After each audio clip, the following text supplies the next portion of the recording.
मुरली वारो श्याम हमारो मुरली वारो श्याम।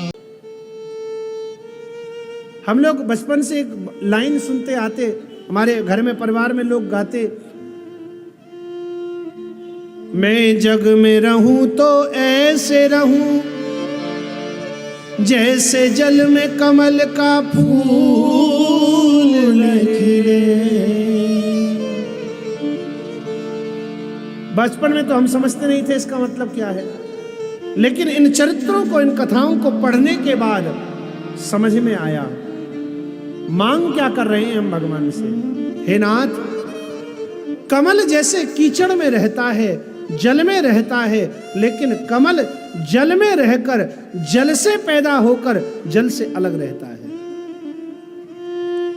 इसी जल से पैदा हुआ, इसी कीचड़ में से कमल पैदा हुआ, लेकिन इसी जल से पैदा होने पर और इसी जल में रहने के बाद भी कमल जल से निर्लेप रहता है, जल का स्पर्श नहीं करता।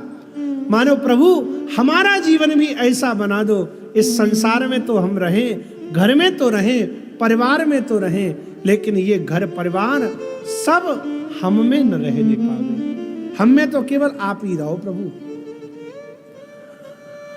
मम भवन प्रभन मम हृदय भवन प्रभु तोरा, जहाँ आई बसे बहु चोरा।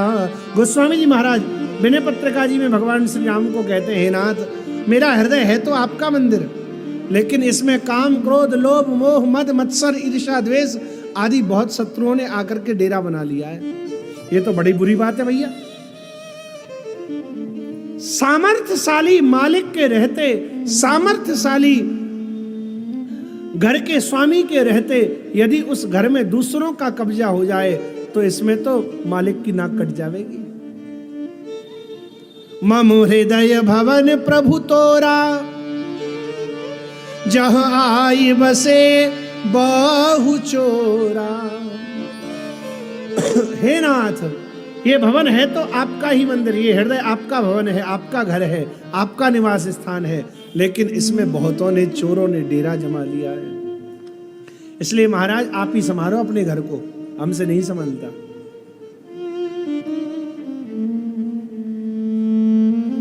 संसार में रहना बुरा नहीं है। कौन कहता है संसार में रहना बुरा? संसार में हम नहीं रहेंगे तो कौन रहेगा? संसार में रहना बुरा नहीं है, लेकिन अपने हृदय में, अपने मन में संसार को भर करके रखना ये बहुत बुरा है।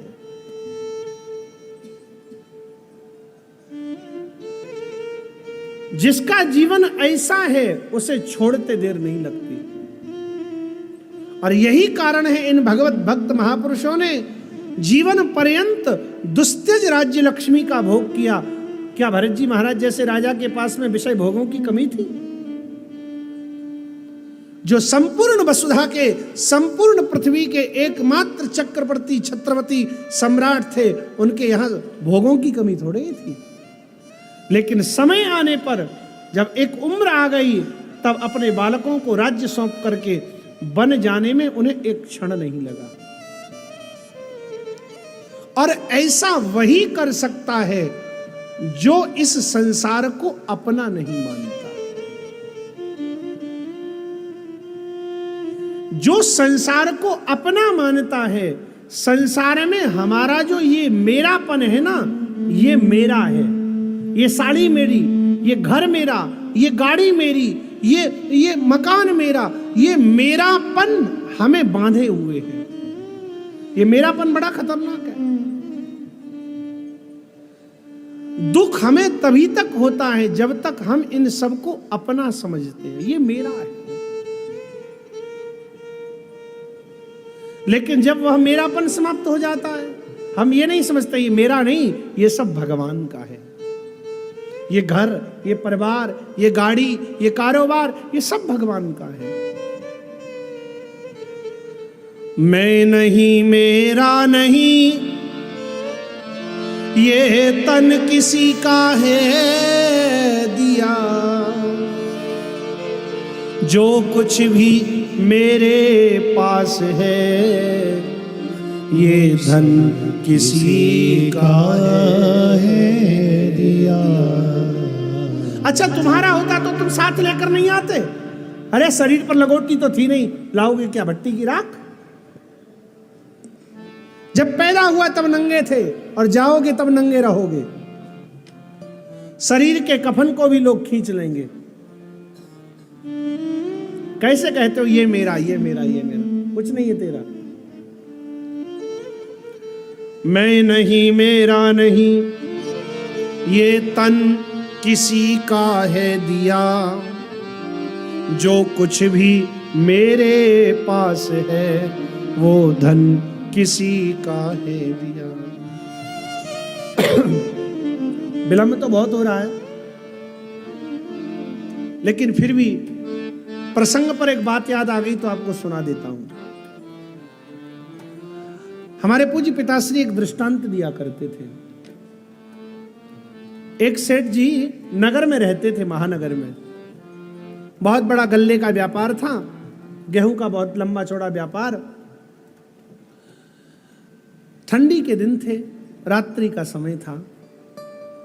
घर से जो कारखाना था, जो उनकी अपनी गोदाम था, वो बहुत दूर था। चले जाते कभी कभी गोदाम में देखने के लिए, लेकिन सब जगह एक योग्य मुनीम बिठा रखे थे। सब काम बढ़िया चल रहा था।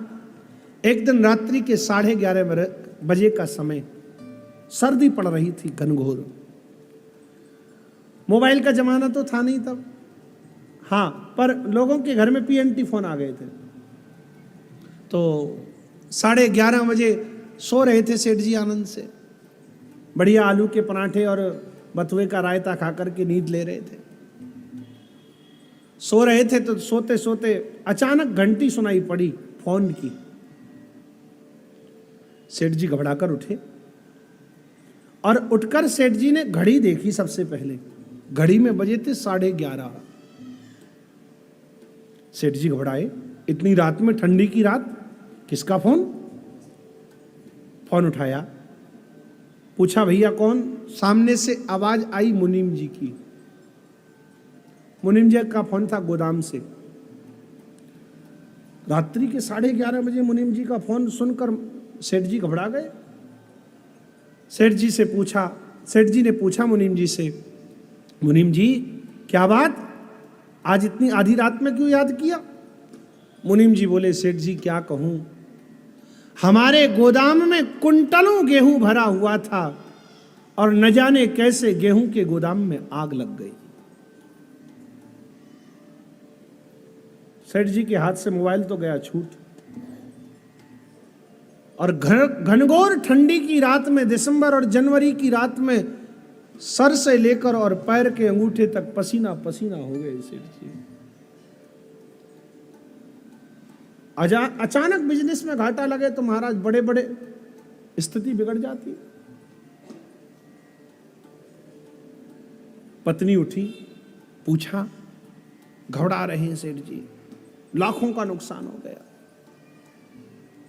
जैसे तैसे आधा घंटा व्यतीत हुआ, 12 बजे फिर घंटी बजी। सेठ जी ने दौड़कर फिर से लपक करके फोन उठाया। फिर से उन्हीं मुनीम जी का फोन था।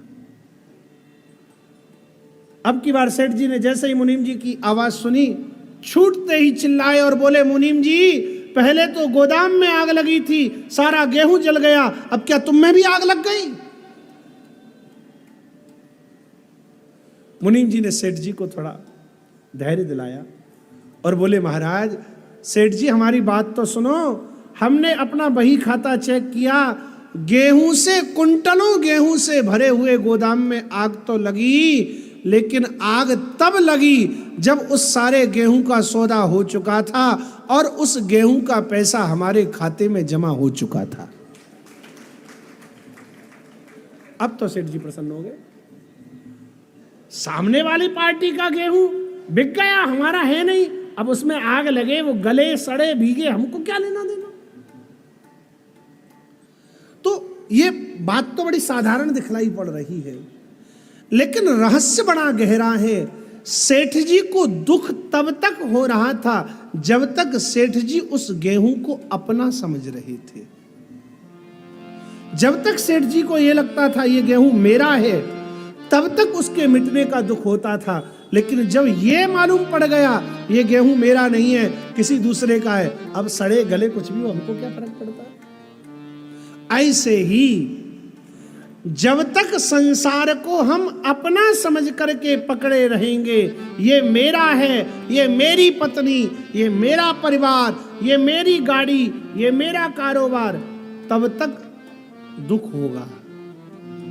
और जब ये समझ लिया कि मैं तो भगवान का मुनीम हूं, भगवान मुझे मेरी नौकरी की तनख्वाह देते हैं, मेरा उससे कामकाज चल जाता है, अब भगवान की वस्तु भगवान जाने, हम पे क्या फर्क पड़ता है। बिगड़े तो बने तो भगवान की वस्तु समझ करके संसार को संभालोगे तो इसके बिछुड़ने पर दुख नहीं होगा और इसके मिलने पर सुख की अनुभूति नहीं होगी। मैं नहीं, मेरा नहीं, ये तन किसी का है दिया, जो कुछ भी मेरे पास है वो धन किसी का है